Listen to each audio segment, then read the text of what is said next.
Hi friends, మనకి ఎయిమ్స్కి సంబంధించి nursing officer recruitment common eligibility test అనమాట. నార్సెట్ 6 ఏదైతే ఉందో 2024కి సంబంధించి అప్లికేషన్ ఆన్లైన్ ప్రాసెస్ వచ్చేసరికి మనకి 26th February 2024 స్టార్ట్ చేశారు. ఇంకా 17 March 2024 5 PM అయితే అయిపోతుంది అనమాట.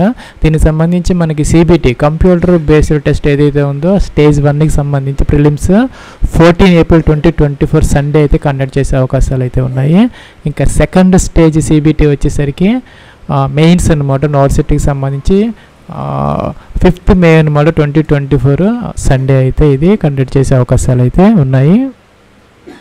ఫ్రెండ్స్, ఇవన్నీ కూడా మనకి గ్రూప్ బి వేకెన్సీస్ అనమాట. మనకి శాలరీ పర్టికులర్స్ వచ్చేసరికి 34,800 రూపీస్ అయితే మనకి 7th CPC ప్రకారం పే స్కేల్స్ అయితే అప్లికబుల్ అయితే అవుతాయి అన్నమాట. ఫ్రెండ్స్, ఇంకా వేకెన్సీ అయితే ఈ సంవత్సరం మనకి డిక్లేర్ చేయలేదన్నమాట. లాస్ట్ ఇయర్ వచ్చేసరికి మనకి దాదాపుగా 3,000+ వేకెన్సీస్ ఉన్నాయి. వాటిలో ఆంధ్రప్రదేశ్లో ఒక 120, అలాగే తెలంగాణలో ఒక 150 దాకా లాస్ట్ ఇయర్ అయితే ఉన్నాయి. ఈ సంవత్సరం అయితే మనకి నెంబర్ ఆఫ్ వేకెన్సీస్ అయితే ఇక్కడ మెన్షన్ అయితే చేయలేదన్నమాట. తర్వాత అయితే అవి డిక్లేర్ అయితే చేయడం జరుగుతుంది. ఎలిజిబిలిటీ క్రైటీరియాకి సంబంధించి మనకి BSc నర్సింగ్ అనమాట. అలాగే స్టేట్ కౌన్సిల్ లేదంటే ఇండియన్ కౌన్సిల్లో అయితే ఈ రిజిస్టర్ అయితే అయి ఉండాలన్నమాట. అలాగే లేదంటే కనుక డిప్లొమా ఇన్ జనరల్ నర్సింగ్ మిడ్వేవ్ అంటే GNM వాళ్ళు కూడా దీనికి ఎలిజిబుల్ అయితే అవుతారు. వాళ్ళు కూడా రిజిస్టర్ అయితే అయి ఉండాలన్నమాట. స్టేటు లేదంటే ఇండియన్ నర్సింగ్ కౌన్సిల్లో. అయితే డిప్లొమా వాళ్ళకి మాత్రం 50 బెడెడ్ హాస్పిటల్లో అయితే 2 years ఎక్స్పీరియన్స్ అయితే కావాలన్నమాట. ఎవరైతే BSc నర్సింగ్ చేస్తారో వాళ్ళకైతే ఎక్స్పీరియన్స్ అయితే అవసరం లేదనమాట.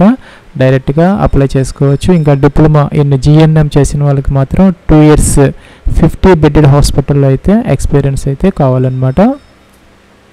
ఫ్రెండ్స్, ఆ ఎక్స్పీరియన్స్ అనేది మీకు ఒక డిప్లొమా కంప్లీట్ అయిపోయిన తర్వాత ఉన్నటువంటి పోస్ట్ క్వాలిఫికేషన్ ఎక్స్పీరియన్స్ అనమాట. దాన్ని మాత్రమే కన్సిడర్ చేస్తారు. మీరు చదువుకుంటున్నప్పుడు చేసినటువంటి ఆ యొక్క ఇదైతే మీకు ఎక్స్పీరియన్స్ కింద తీసుకోరనమాట. ఇంకా ఏజ్ వచ్చేసరికి ఇక్కడ మనకి 18 to 30 years ఏజ్ అయితే ఇచ్చారనమాట. దీనికి మనకి SC ST వాళ్ళకి 5 years అంటే 35 years, OBC NCL వాళ్ళకైతే 33 years వరకు అప్లై అయితే చేసుకోవచ్చు అనమాట. ఫ్రెండ్స్, ఇదైతే మన last date of application online process ఏదైతే ఉందో 17 March 2023కి అదైతే మన డేట్ అనమాట. కట్ ఆఫ్ డేట్ ఆ రోజుకి మీరు చెక్ చేసుకోవాలన్నమాట. ఇంకా ఫీజుకి సంబంధించి జనరల్ OBC క్యాండిడేట్స్కి 3,000 రూపీస్ అయితే ఇచ్చారు. ఇంకా SC ST అలాగే EWS క్యాండిడేట్స్కి 2,400 రూపీస్ అయితే ఇచ్చారు. PWD క్యాండిడేట్స్కి అయితే పూర్తిగా ఫీజు అయితే లేదనమాట. ఫ్రెండ్స్, మన ఎగ్జామినేషన్ ప్యాటర్న్ అలాగే ప్రిలిమ్స్ అండ్ మెయిన్స్కి సంబంధించినటువంటి సిలబస్ అయితే మనకి ఈ నోటిఫికేషన్లు అయితే ఇవ్వడం జరిగింది. అదైతే మీరు చెక్ చేసుకోవచ్చు. ఈ నోటిఫికేషన్ అయితే మీకు ఈ వీడియో కింద డిస్క్రిప్షన్లో అయితే ప్రొవైడ్ చేయడం జరిగింది. దాని ద్వారా మీరు అయితే తీసుకోవచ్చు అనమాట. ఇంకా అప్లికేషన్ ఆన్లైన్ ప్రాసెస్కి సంబంధించి ఇదైతే అఫీషియల్ లింక్ అనమాట. ఇక్కడ మన క్యాండిడేట్ ID పాస్వర్డ్ క్యాప్చర్ ఇచ్చేసి లాగిన్ అప్లికేషన్ ఫామ్ అయితే ఫిల్ అవుట్ చేయాలి.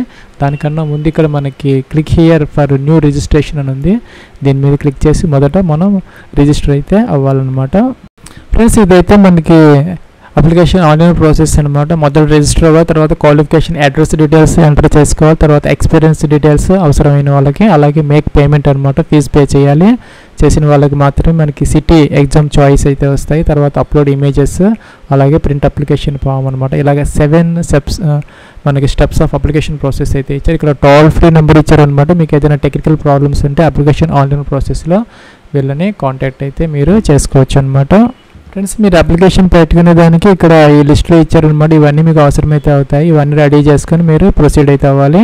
మీకు వ్యాలిడ్ ఈమెయిల్ ID ఉండాలి, అలాగే మొబైల్ నెంబర్ ఉండాలన్నమాట. అలాగే క్రెడిట్ కార్డు, డెబిట్ కార్డు లేదంటే ఇంటర్నెట్ బ్యాంకింగ్ ఏదైనా ఒకటి మీరు ఫీజు పే చేసేదానికి డీటెయిల్స్ అయితే కావాలి. అలాగే పర్సనల్ డీటెయిల్స్, అలాగే వ్యాలిడ్ ఫోటో ID అనమాట. ఏదో ఒక ఫోటో ID ఆ డీటెయిల్స్ ఏదైతే ఉన్నాయో ఈ అప్లికేషన్ ఫామ్లో మేము ఎంటర్ చేసేదానికి కరెక్ట్గా మ్యాచ్ అయ్యేటటువంటి ID అయితే ఉండాలి. అది ఎగ్జామినేషన్కి మనం క్యారీ చేయాల్సిన అవసరం అయితే ఉంటుందన్నమాట. ఒరిజినల్, అలాగే scanned copy of colour passport size photograph, white background ఉన్నటువంటిది, అలాగే సిగ్నేచరు, అలాగే థంబ్ ఇంప్రెషన్ ఇవన్నీ కావాలన్నమాట. అలాగే దాంతోపాటు మనకి ఎవరికైతే కేటగిరీ సర్టిఫికేట్స్ ఉంటాయో ఎస్సీ ఎస్టీ ఓబీసీ ఈడబ్ల్యూఎస్ వాళ్ళకి అది కావాలి. పీడబ్ల్యూ క్యాండిడేట్స్ అయితే ఆ సర్టిఫికేట్ కావాలి. అలాగే mark sheet, admit card of intermediate లేదంటే 10th క్లాస్కి సంబంధించినటువంటి బోర్డ్ ఎగ్జామ్స్వి అయితే కావాలన్నమాట. ఇక్కడ ప్రొసీడ్ అయితే మనం క్లిక్ అయితే చేసుకోవాలి. ఫ్రెండ్స్ మనం ప్రొసీడ్ అన్నాము, ఇది స్టెప్స్ అన్నమాట. ఇప్పుడు చెప్పినట్టుగా 7 స్టెప్స్ ఆఫ్ అప్లికేషన్ ప్రాసెస్. ఇదైతే ఫ్లో చార్ట్. ఈ విధంగా మనం అప్లికేషన్ ఫామ్ ఫిల్అవుట్ చేసుకోవాలి. ప్రొసీడ్ అన్నదే. ప్రొసీడ్ అంటే ఇలాగైతే వచ్చిందనమాట. ఇక్కడ అప్లైడ్ ఫర్ ఇక్కడ ఒకటే ఉంటుంది, నాట్ సెట్ 6 సెలెక్ట్ చేసుకోవాలి. ఇక్కడ ఫ్రెండ్స్ ఇక్కడ మన పర్సనల్ డీటెయిల్స్ అయితే ఫిల్అవుట్ చేసుకోవాలి. ఇక్కడ 10th క్లాస్ సర్టిఫికేట్ లేదంటే దాని సంబంధించినటువంటి డాక్యుమెంట్స్ ప్రకారం మీ యొక్క ఫుల్ నేమ్ ఇక్కడ ఎంటర్ చేయాలి. అదైతే కన్ఫర్మ్ అయితే చేయాలి. సెకండ్ టైం మీ యొక్క ఫాదర్స్ నేమ్ ఇక్కడ ఎంటర్ చేయాలి, మీ యొక్క మదర్స్ నేమ్ ఇక్కడ ఎంటర్ చేయాలి. మీకు కేటగిరీ అనమాట ఎస్సీనా ఎస్టీనా ఓబీసీ ఎన్సీఎల్ అంటే నాన్ క్రీమీ లేయర్ అనమాట. అలాగే జనరల్ క్యాండిడేట్స్ లేకపోతే ఈడబ్ల్యూఎస్ సెలెక్ట్ చేసుకోవాలి. అదైతే కన్ఫర్మ్ అయితే సెకండ్ టైం ఇక్కడ చేయాలన్నమాట. జెండర్ మీరు మేలా ఫీమేలా బోత్ ఆర్ ఎలిజిబుల్ అనమాట. 20% మేలు, 80% అయితే మన ఫీమేల్ క్యాండిడేట్స్కి వేకెన్సీస్ అయితే ఉంటాయన్నమాట. ఎక్కువ వేకెన్సీస్ ఫీమేల్స్కి ఉంటాయి. ఇంకా మెరిటల్ స్టేటస్ అనమాట, మ్యారీడ్ అన్మ్యారీడా సెలెక్ట్ చేసుకోవాలి. అలాగే ఇక్కడ సర్టిఫికేట్ నెంబర్ అనమాట, ఆప్షనల్ సర్టిఫికేట్ ఇష్యూ అనమాట. ఈ యొక్క కేటగిరీ సర్టిఫికేట్ ఎంటర్ చేయకపోయిన ప్రాబ్లం అయితే లేదు. ఇంకా పీడబ్ల్యూడీ క్యాండిడేట్స్ అయితే ఎస్ పెట్టాలి, లేకపోతే నో అనమాట. నేషనాలిటీ ఇండియన్ సెలెక్ట్ చేసుకోవాలి. ఐడి ప్రూఫ్ కోసం మనకి ఇక్కడ Aadhaar card, driving licence, PAN card, passport, voter ID ఏదో ఒకటి సెలెక్ట్ చేసుకోవాలన్నమాట. దాని నెంబర్ అయితే ఇక్కడ మెన్షన్ చేయాలి. ఇదైతే మీరు ఎగ్జామినేషన్ క్యారీ అయితే చేసుకోవాలన్నమాట ఒరిజినల్. అలాగే ఇక్కడ ప్లేస్ ఆఫ్ ఇష్యూ ఇండియా, అలాగే ఇక్కడ ఇష్యూ డేట్ ఆఫ్ ఈ యొక్క ఫోటో ఐడి అనమాట, ఎప్పుడు ఇష్యూ చేశారో. ఇంకా వ్యాలిడ్ ఆప్షన్ అనమాట, వ్యాలిడ్ ఏమి ఉండదు కాబట్టి ఆప్షన్లో అదేం అవసరం లేదనమాట. ఆర్ యూ గవర్నమెంట్ ఎంప్లాయ్, మీరు గవర్నమెంట్ ఎంప్లాయ్ అయితే ఎస్ పెట్టాలి, లేకపోతే నో అనమాట. అలాగే are you ex serviceman అయితే ఎక్స్, లేకపోతే నో అనమాట. అలాగే డేట్ ఆఫ్ బర్త్ కోసం ఇక్కడ క్యాలెండర్ అయితే ఇచ్చారు, సెలెక్ట్ అయితే చేసుకోవాలి. అలాగే డేట్ ఆఫ్ బర్త్ని కన్ఫర్మ్ అయితే చేయాలన్నమాట. సేమ్ డేట్ ఆఫ్ బర్త్ ఇక్కడ మెన్షన్ అయితే చేయాలి. ఈమెయిల్ ఐడి, మీకు ఈమెయిల్ ఐడి ఏదైతే ఉంటుందో అదైతే మీరు ఇక్కడ మెన్షన్ అయితే చేసుకోవాలి. అది ఇక్కడ కన్ఫర్మ్ అయితే చేయాలన్నమాట. సేమ్ ఈమెయిల్ ఐడి ఇక్కడ మెన్షన్ చేసుకోవాలి. అలాగే మీకు 10 డిజిట్ మొబైల్ నెంబర్ ఏదైతే ఉందో అది ఇక్కడ ఎంటర్ చేయాలి, కన్ఫర్మ్ అయితే చేయాలి సెకండ్ టైము. అలాగే ఆల్టర్నేటివ్ మొబైల్ నెంబర్ ఉంటే ఇక్కడ ఎంటర్ చేయాలి. ల్యాండ్లైన్ ఉన్నా కూడా మీరు ఎంటర్ అయితే చేసుకోవచ్చు అనమాట. డిక్లరేషన్ ఇవ్వాలన్నమాట. టిక్ ఆన్ చేయాలి.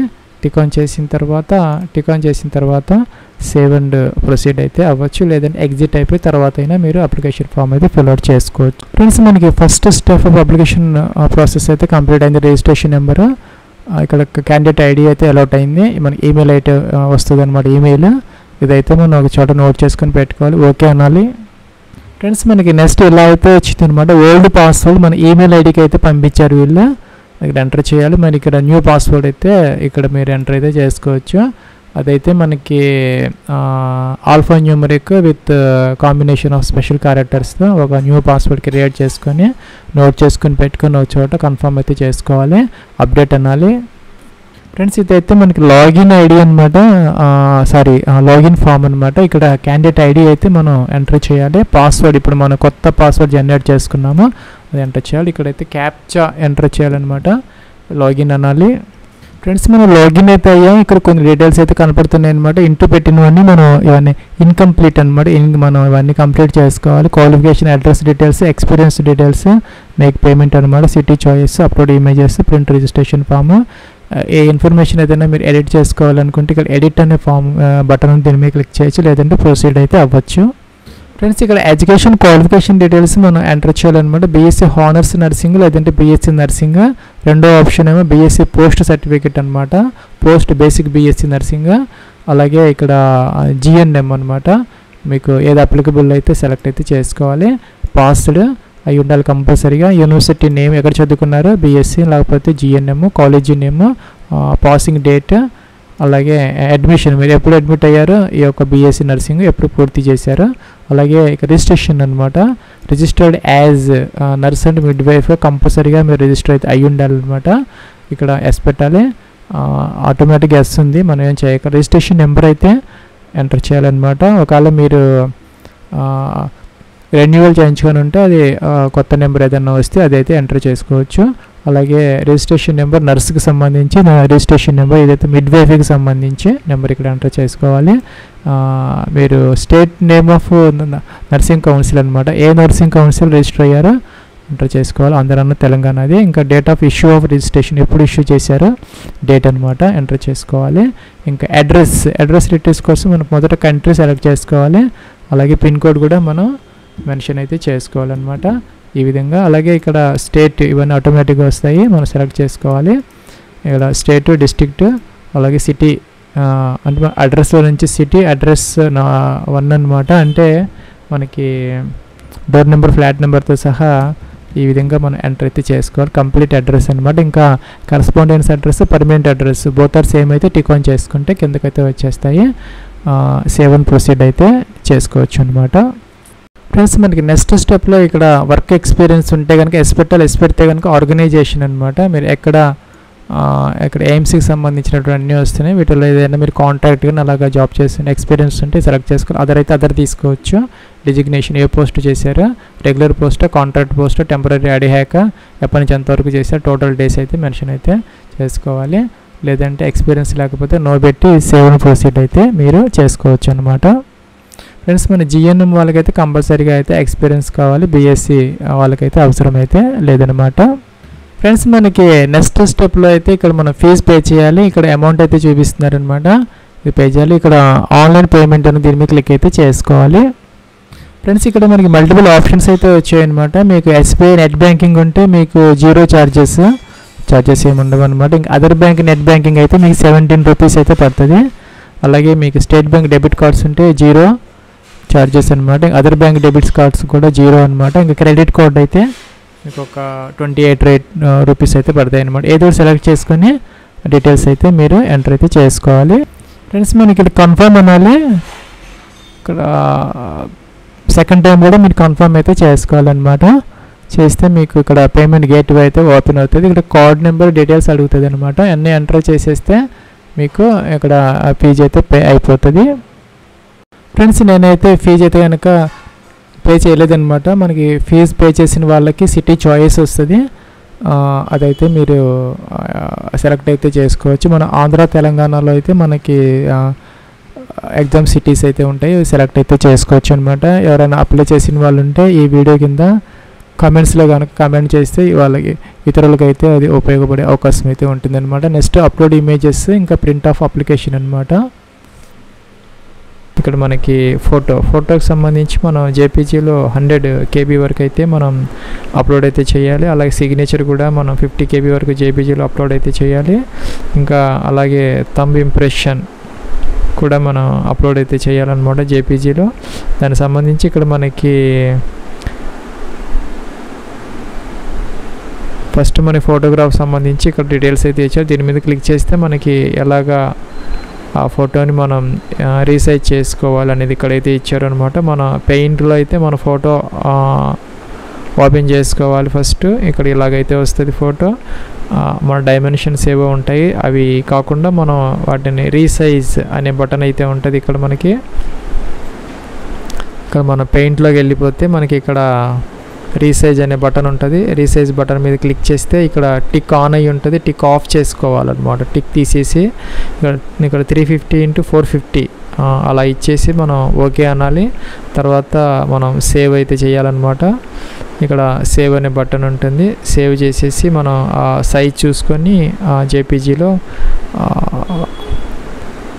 అదైతే మనం అప్లోడ్ అయితే చేయాలి. అలాగే మనం సిగ్నేచర్ కూడాను అప్లోడ్ అయితే చేయాలి. అలాగే థంబ్ ఇంప్రెషన్ కూడా అప్లోడ్ అయితే చేయాలి. ఇది ఫ్రెండ్స్ మనకి ఎయిమ్స్ నర్సింగ్ ఆఫీసర్కి సంబంధించినటువంటి application online process. Wish all the best and success. Have a nice day.